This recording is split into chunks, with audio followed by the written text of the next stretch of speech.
Welcome to Running Hot, Action Network's motorsports betting podcast. I'm your host, Nick Giffen, predictive analyst here at Action Network. And joining me once again this week, my co-host, Stephen Young of Roto Grinders, better known as Stevie TPFL. And this week, we're previewing the Grant Park 165 at the Chicago Street Course here on Running Hot. Last weekend at Atlanta, Echo Park Speedway, Chase Elliott was the hometown hero, picking up his first win of the 2025 season. He was able to hold off Brad Keselowski and Elliott's Hendrick Motorsports teammate Alex Bowman, who rounded out the top three. I know a lot of people thought it was a great race. Stevie, your thoughts on Atlanta? Exciting, I think is the best way to put it. I am really excited for Atlanta next year as the tire wear becomes even more of a thing, because not only do we have this hybrid racetrack of a 1.5 that races like a drafting track, but now we're going to have tire wear become a huge factor, and handling is going to matter. Tires are going to matter. We're going to see drivers drive through the field at this 1.5 drafting track. So I was excited. I mean, it was an exciting race. My only thing that I will say is if we didn't have the big crash and we had more competitive cars, would it have been as exciting? So that's the only thing that I'll say. But overall, I liked it. I mean, I think it was super exciting from a fan perspective. I bet on Chase to win the race, so I was super happy that he won the race. So it's good for Elliott to get back in the winner's circle. I was really rooting for Brad too, because I think Brad's having an incredible year that the results aren't speaking for his speed. So, but yeah, I mean, overall, I thought Atlanta was awesome. A lot of passing, a lot of moving, just all around, very exciting race. And you didn't want to be the leader with one to go. Brad was the leader with one to go, no Ford help. And Chase probably gave Alex Bowman a nice big kiss after the race was over. Yeah, definitely owes his teammate Alex Bowman, definitely a Christmas card or two. After that, Alex Bowman, of course, helping Chase Elliott as much as he could. Once Alex Bowman, I think, realized he was out of contention for the win, he did Brad Keselowski no favors by not lining up to push him past his own teammate Chase Elliott there. For me, I enjoyed the race. I thought it was very good racing.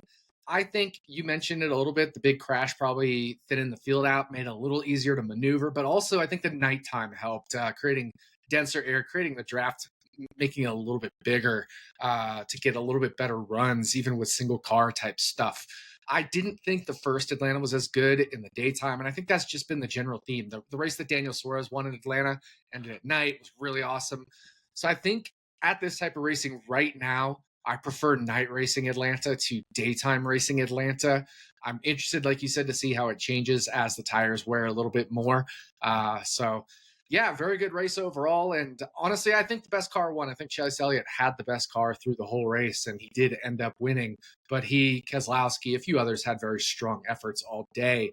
And amazingly enough, honestly, I think the best car won. I mean, it remains to be seen how good the Penske's would have been once they were back in traffic. And, none of the Penske's ended up making it through really after the beginning of the race there.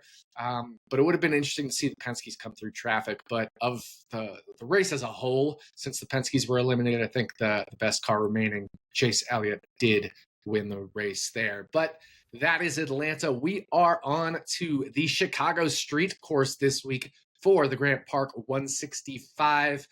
Stevie, the theme with the Chicago Street Course has been rain. It rained each of the previous two races. In the first Chicago Street Course race 2 years ago, it was a big rain delay and then started in the wet, finished in the dry. Last year, a little bit of a mixed bag. We had Bowman on the wets trying to hold off some guys on the dry, and mixed strategies there. And currently, rain is in the forecast again. As of what I'm looking at right now, it is more likely to come in the second half of the race than the first half of the race, but still a chance in the first half of the race. So possibly a repeat a little bit of last year. So talk about racing at the Chicago Street Course, how it is different from and similar to other road courses, as well as the rain factor. Yeah, I mean, we've seen it for years in IndyCar and F1. These street road course type races are very tight. If you make a mistake, you're going to, I don't know, like in the IndyCar, if you make a mistake, you're ending your day. F1, if you make a mistake, you're ending your day. And the Cup Series, like these cars are so much stronger and built so much differently. Like if you make a mistake, you might not necessarily end your day, but like if you break a toe link, like you're not Mhm. doing anything in the betting or fantasy space. So the racing's fast. It's tight. It's very interesting on how you have to pass. It's the same thing that we talk about all the time with road coursing, where track position is so important. Who's staying out racing for points and stage points? Who's racing on the optimal win strategy type of thing? And then you add in the factor of like rain and rain tires, and like who's staying out longer on rain tires, who's going to drive faster, who is faster potentially in the rain, who's faster potentially running slick tires on a wet racetrack. So luckily, like we have a little bit of data because, like you said, we've dealt with it here before. We just dealt with it at Mexico City with, wets and dries. So we have a little bit of data, a lot more data than we had like 2 years ago on wet tires. So we have a little bit to look at it as far as that. But the one thing that I absolutely love about Chicago, I think it's a driver's racetrack because it's so tight. To make speed, you have to run these corners a little bit deeper and brake heavily and, just kind of race the racetrack, where on I think you go to like a Sonoma and Watkins Glen, they've been doing it for so long, it's not as like Yeah. challenging as like a Chicago or a Mexico. And SVG kind of showed us that in Mexico a few weeks ago. So that's one of the things that I really like about Chicago the most. Yeah, I agree with all of that. And just the fact that it's a street course where, like you said, there's walls requires a lot of car precision control. You can get away with running over the curb a little bit and in some of these other road courses, and you might lose a little bit of time, but you're not going to end your race or severely damage your race. Like you said, if you bend a toe link, probably not going to be in contention for any kind of betting result. So it requires extreme precision, and that, like you said, favors driver control, being able to brake deep, but also not misplace your car, not get squirrely on the brakes, things like that. So it is really, like you said, a driver's road course. So you kind of mentioned a little bit. There's weather we've had in the past. There's a real driver's course, also the playoff standings. How do you end up handicapping this race? Well, first and foremost, you and I talk about this all the time when it comes to road course and strategy. I want drivers that are going to be on the optimal strategy. I want drivers that are not going to race for points. So I'm looking at like a Bubba, Ryan Preece, Eric Jones, AJ Allmendinger going, they're right there where like if they can finish second or third in a stage where that's going to put them way behind for the rest of the race, it kind Mhm. of hurts them. Chris Buescher, Alex Bowman, the same thing. So I think Tyler Reddick is clear enough still that like he probably still races for a win.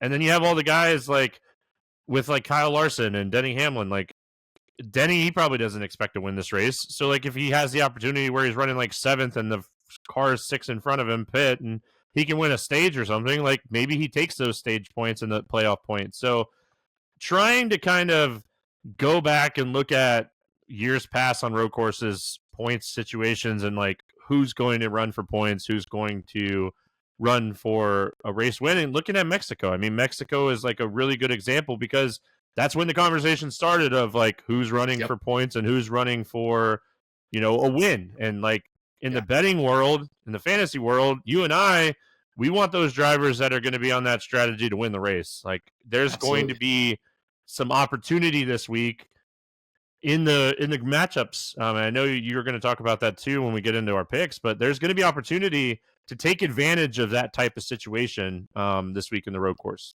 Yeah, well, let's talk about those. Let's shift to the NASCAR in season challenge. We are now down to the final 16 drivers. We started with 32 at Atlanta. That was chaotic, all sorts of chaotic. A lot of big names out of the tournament. Joey Logano out, Ryan Blaney out, Denny Hamlin out, Kyle Larson out, Christopher Bell out. A lot of these super big names. William Byron out. And that is because we started the tournament off at a drafting track, Atlanta. And I know you weren't on the podcast last week, but last week I talked about how around 50% of the Atlanta races have been completely pure chaos to where there's literally zero predictability in the best statistical models you can run. And about 20, and the other 50% have had about 25% predictability. So still very highly random, but least a little bit of predictability. Well, this one fell in the 0% bucket, meaning we had mass chaos in the tournament. So, Stevie, just thoughts on some of these matchups, not necessarily from a betting angle or anything like that, but just where do you think this tournament is headed now that we're headed to a road course and we had a lot of upsets in the first round? Yeah, I mean, chaos wise, I think they picked a good track for the first round of the bracket. I don't know what sports books think about the first round being in Atlanta, but going to the next round, like we have a lot of interesting matchups where, and I know you're going to talk about a couple when you're talking about your picks, but you have a lot of interesting matchups where you have some underdogs that might race for a win situation instead of like some of the favorites that are kind of on the cutoff line that might race for point situations. So that makes an interesting part of the bracket. But you have matchups too, like Brad Keselowski versus Ty Dillon. I mean, they're both kind of Mm-hmm.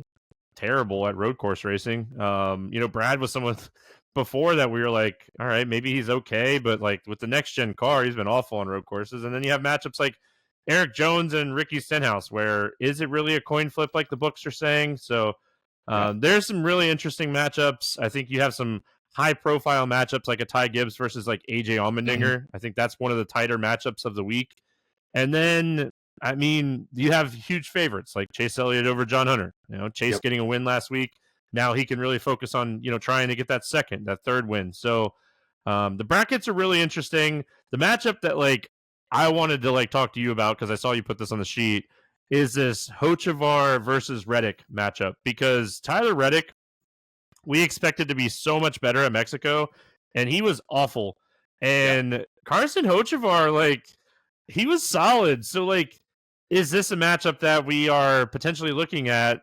The only downside is like going back to that conversation we've talked about. Hochevar is like there, but probably needs to race for a win, and Tyler Reddick is like there, but does he stay out for points? So, like, this is one of Yeah. the ones that I like have circled on like do I take Hochevar plus 130 and hope that like they go for a win and Reddick stays out for a stage point or something? So that's the interesting one. That's the matchup that I have circled this week is like really could go either way, and maybe I take that plus 130 on Hochevar. Yeah, I think this is probably the toughest one to handicap because, like you said, this could go multiple different ways. And the other thing about Hosvar is he's a little overly aggressive sometimes, gets in a little too deep. We saw him make a lot of mistakes at Mexico City. Chicago street course could kind of be like that. They're both flat, road and street courses. So could he get in a little too hot and braking and hit the wall? There's rain in the forecast. Is that really going to screw with him? Rain in the forecast, of course, increases variance, so that does help the underdog. And then, like you said, Reddick is in that spot where you could possibly not have the points race because you're far enough ahead. But if we get like two new winners and he has a bad race or two, all of a sudden he's right there at the cut line. So you kind of do want a points race a little bit. So very unknown strategy with Tyler Reddick. When there's unknowns, even if there's a chance he points races, that elevates Hocevar in this matchup. And Hocevar is actually plus 155 at BetMGM. So if you're shopping around and you want to bet this matchup, plus 155, I think is the best odds I've seen out there. I think it's plus 130 at DraftKings and plus 140 at Bet365. So definitely an interesting one. I haven't made up my mind on this one yet. So not any official pick or anything like that on this one, but a good discussion Right. point here. So also, just as far as bracket in general, looks like it sets up really well for Chase Elliott now that his part of the bracket got completely decimated. He gets John Hunter this week. Next week he gets either Stenhouse or Jones if you were to advance at Sonoma, which Sonoma is one of Elliott's best road courses, and Stenhouse and Jones aren't exactly known as road course racers. That would put Elliott at Dover with the potential to face arguably his teammate Alex Bowman. It could be, Keselowski's in that bracket there, still alive. Bubba Wallace is still alive there. So some tough competition at Dover, but I do think this bracket sets up well for Chase Elliott. What do you think? I agree. I had William Byron winning it, so now I have to pivot, like a lot of people. But yeah, I mean, I haven't looked at the odds of like if there are odds for overall winner of the bracket, but I personally, I think when we're looking at the tracks and matchups, I think Chase is the favorite to win the bracket now. And you know, kudos to NASCAR setting this up where Chase wins at Atlanta for marketing, and then Yep. he potentially wins the bracket, and everything is saved in the NASCAR world, right? The only thing I'll say is I didn't love the fact that we started with a complete random race. We don't have And enough then time on this podcast to talk about that. I mean, no, I and then agree with you 100%. it this and I did a little bit of math on this. This is actually harder to predict than the NCAA tournament, because in the NCAA tournament you have all these 116s where those are 98, 99% locks, right? And so then you get to the round of 32, and even those matchups still are not as 50-50 as Atlanta was. So this is potentially harder than the NCAA tournament to get a perfect bracket. But the other thing I didn't like, because of the big one in Atlanta, all but 4 matchups were decided before the race was even like half over. And then even then, there were a couple where it was like guy with an injured car in the lead lap versus a guy with a really good car still in the lead lap. So imagine if the first round of the NCAA tournament was 75% 16 versus ones. That just wouldn't be an exciting first round as far as the matchups. And that's what happened. We had almost nothing to sweat as far as matchups at the end of that Atlanta race, maybe a couple of them. But yeah, I think that was one thing that left a little bit to be desired with the tournament. But I know you said you could talk a lot about that, but we do need to get into our bets. So let's go through this race stage by stage. As always, a pick each in stage 1 is our shorter odds bets. Then another pick in stage 2 with a little bit longer odds. Finally, we're going to race through stage 3, end up in victory lane with our combined favorite bet. So it's time to go and throw the green flag on the Grant Park 165 and fire off for stage 1. First stage, Stevie, what do you got for us here? Looks like a top 10 bet. Yeah, I mean, I'm going to go to Alex Bowman here for a top 10 at even money. And I am a little concerned about Bowman potentially staying out where he's at on the cutoff line. But I also think this is one of his best chances to win. And they have called really good road course strategy races in the past. His finishes have been super solid on road courses. He has the 3rd best average finish at 9.9 with 4 top 10 finishes. So they've made a lot of the right calls. And I don't think they're in freak out mode yet for Alex Bowman as far as points. And I think, like, if you're looking at the remaining regular season races, probably have this one circled as, hey, this is a really good opportunity for Alex to pick up a win and lock himself in compared to racing for points. So I'm going to go the safe route on a top 10, because I do think, like, even if he gets off a little strategy in like stage 1, he could potentially be fast enough to get back to the top 10 for stage 2.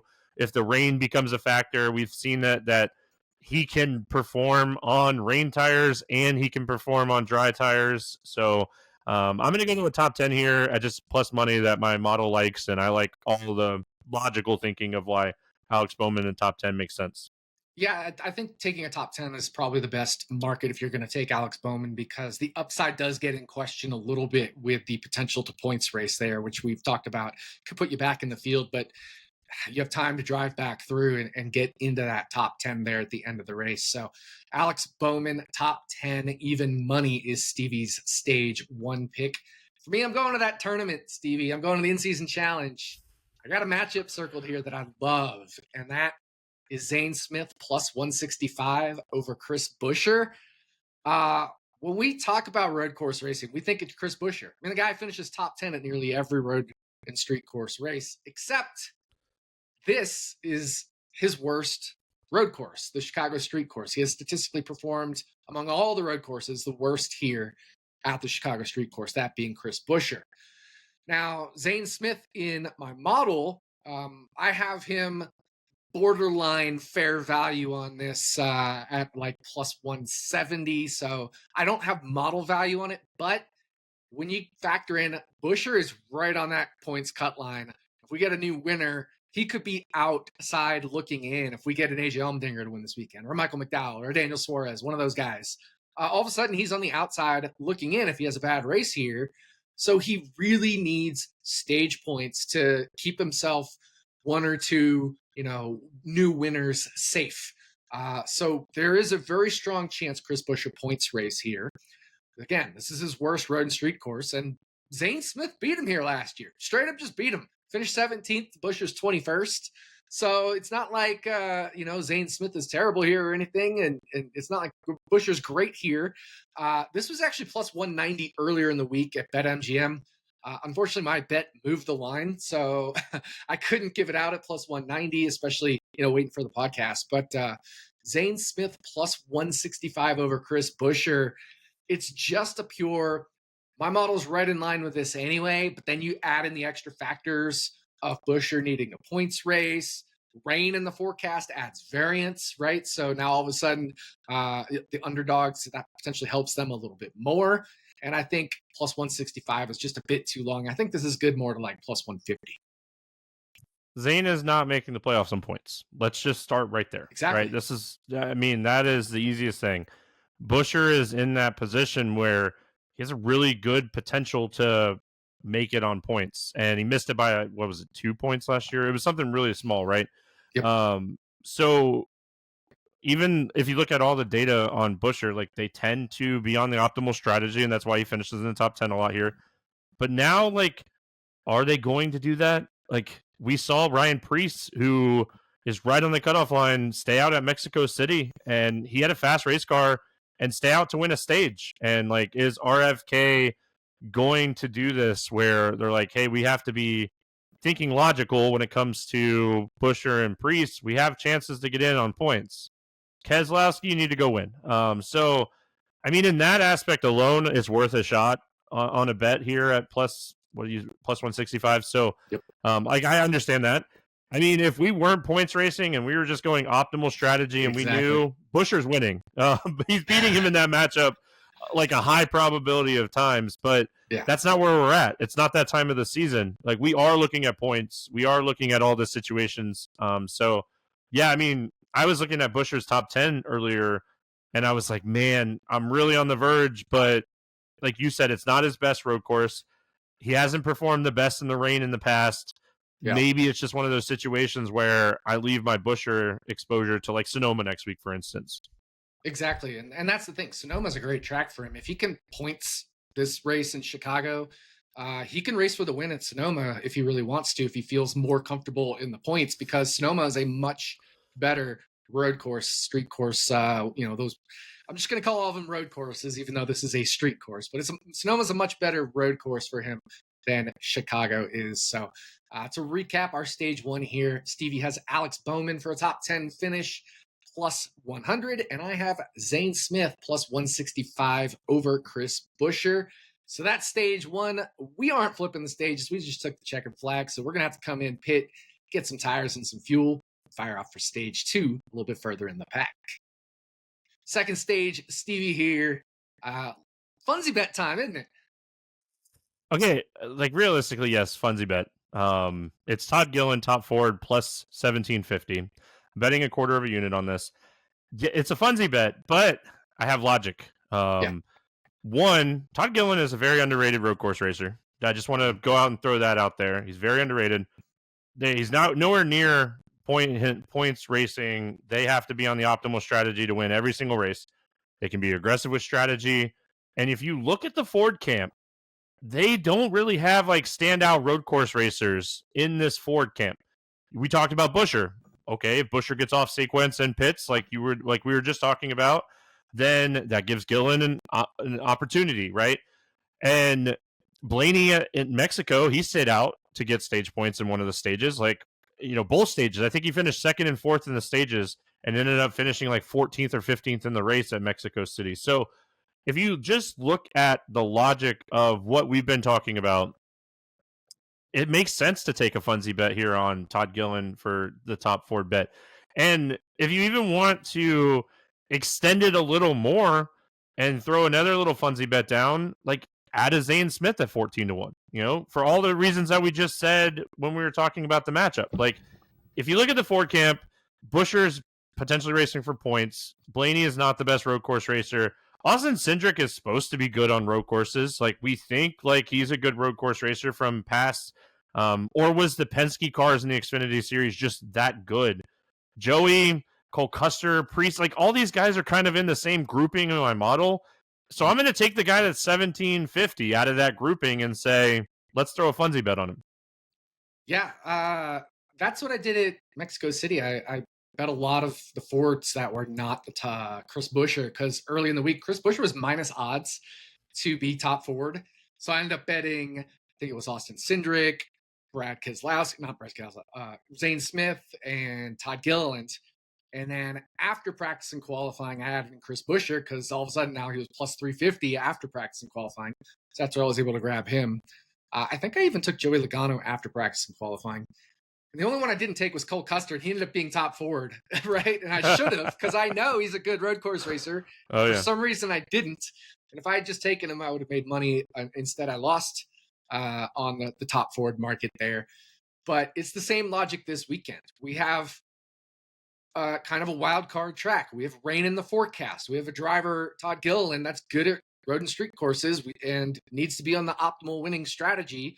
And the Ford camp overall is kind of weak at road and street course racing. You've got really Chris Buescher, who's the cream of the crop.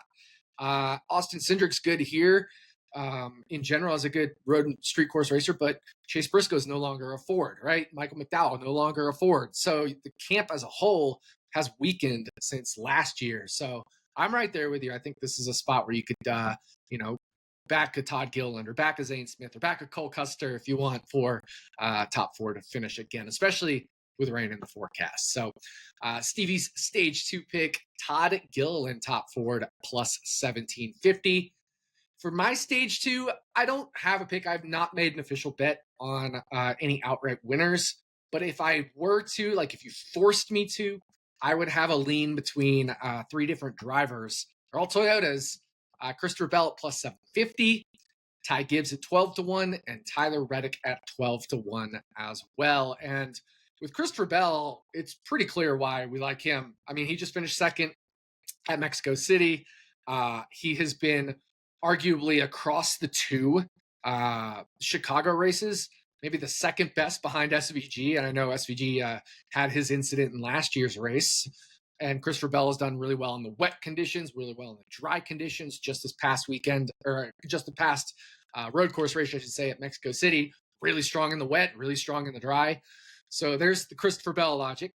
Tyler Reddick arguably was going to go for the win here last year until he flipped the wall trying to chase down Alex Bowman. So there's strong logic for Tyler Reddick as well, who could have won this race last year and multiple-time road course winner.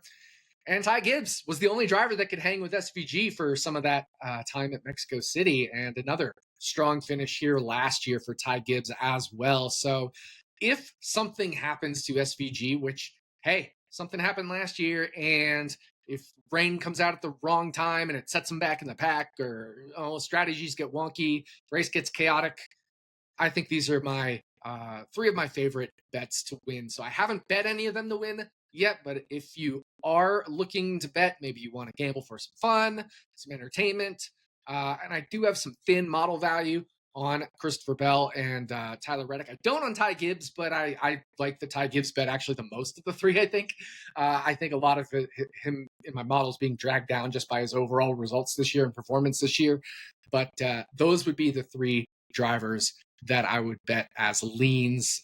Again, I haven't bet him yet. So your thoughts there, Stevie? Well, I'm not going to spoil Victory Lane, but there was one of these 3 names I told you that any of the Victory Lane picks you want, betting him, I'm in. So yes, I like one of these guys a lot, and you'll all know who that is in just a second. But I mean, I think there's if it's not SVG, let's just say that, right? If it's not SVG, and like things can happen, but I think both of us will agree that SVG is the car to beat this weekend. Mhm. But he's such a huge favorite that we have some value here with these other 3 guys, where like those 3, Larson, Elliott, are kind of where I'm at. Is like if I'm looking at my model and saying like those are the guys that I think have the best chance to win without variance. But we've seen in the past like SVG could be dominating a road course and something happened. I mean, that's just what it is. And even last year, if we look back to the Chicago race, he had some stuff happen. But he's the guy to beat. If it's not him, where are we showing some value? Where are we taking some chances? Because I think both of us can agree that we don't want to bet SVG at plus 180, even No. thinking that he's probably the favorite to win the race. Yeah, exactly. Just all the value in SVG is gone at 2-1, something like that, plus 185, plus 190, 210. Just not any value there in betting Shane Van Gisbergen, especially with all the different agendas and the rain as well. So my leans in stage two are Christopher Bell, Ty Gibbs, and Tyler Reddick in terms of outright bets to win. And Stevie stage two, Todd Gilliland top forward plus 1750. So that's stage two. We're going to also drive through stage three, take the checkered flag, and drive into victory lane with our combined pick. And I did bet this one. We did talk about it just before the show. I did bet this one. So this is only my second bet of the week. Stevie, what do we have for victory lane? I mean, we have Ty Gibbs for top 5 plus 220. Yeah. My model is screaming value on Ty Gibbs. And like you said, overall, I think he's being undervalued because of his performance this season as a whole. But as we've seen, now Gabehart's involved with this team. They are making changes and they are putting the importance behind this team. Like, we don't play favorites in the world of NASCAR, but let's be real for just a second. This is Ty Gibbs. This is Joe Gibbs' grandson. There is a high probability that there is a lot of focus on this car to win this year. They want to stop all the noise, and let's go to a road course. And if we look at road course, like, he ranks 5th in speed on road courses since the start of last season. The only road course that he really had a bad road course race was Coda earlier this year, where he was just flat out struggling. He was 3rd fastest at Mexico, was one of the best cars in Mexico. And, like, realistically, if that caution doesn't come out, SVG and Ty Gibbs are battling for a win there at the end of that race. So he got a little unlucky, but that's what you're taking the top 5 instead of the win for. I like the win bet too, for what it's worth. I do think that, like, this is a chance for Ty Gibbs to win. Probably going to be a little heavier on the win bet next week for Ty Gibbs at Sonoma than I am this week at Chicago. But let's go to the top 5 here and let's just play the speed, because that's what we're doing with Ty Gibbs, is we're playing the road course speed for him. And here's the other thing about taking his top 5. And also, I should mention, of the 3 that I talked about in stage 2, Ty Gibbs is the only one that's guaranteed to be on the winning strategy. Christopher Bell could stay out for a playoff point if he needs to, that kind of thing. And Tyler Reddick, we talked about him. He's kind of iffy on where his strategy is going to be. Ty Gibbs, we know, is going to be flipping stages if at all possible, and being on whatever strategy it is that they think gives them the best chance to win this race. But you also mentioned earlier, if something happens to SVG, it's those 3 drivers I talked about, plus Kyle Larson and Chase Elliott. That's 5 drivers right there. And we're looking at a top 5 bet. So adding SVG, that's 6. We definitely have Ty Gibbs inside that top 5 or 6. And you got to think, among 6 drivers, something probably happens to one of them in this kind of a race, in a Chicago street course with a wall and possible rain in the forecast. And even again, if there's no rain, Ty Gibbs is the one that's guaranteed of that trio that I mentioned. And really, even adding in Larson and Elliott, Ty Gibbs is the one that's guaranteed to be on the optimal strategy to win this race. So it gives him the best chances to finish inside that top 5 just from a strategy guarantee perspective. So I'm right there with you. I love Ty Gibbs plus 220 for a top 5 finish. And I think, aside from matchup that I gave out, that's my favorite bet this week. So Hard Rock plus 220, Bet 365 plus 220 for Ty Gibbs. Top 5 finish as our victory lane pick. And that is going to do it for us. Thanks for listening to the Grant Park 165 episode of Running Hot, Action Network's motorsports betting podcast. If you'd like to tail some of the bets we discussed today, look for the quick slip link in the podcast and video description. Go to actionnetwork.com/bet now. We'll be back next week to talk bets for the Toyota Save Mart 350 at Sonoma Raceway, which is also the 3rd round of the NASCAR In-Season Challenge. On behalf of my co-host, Stephen Young, thanks again for listening. We'll see you back here next week on Running Hot from Action Network.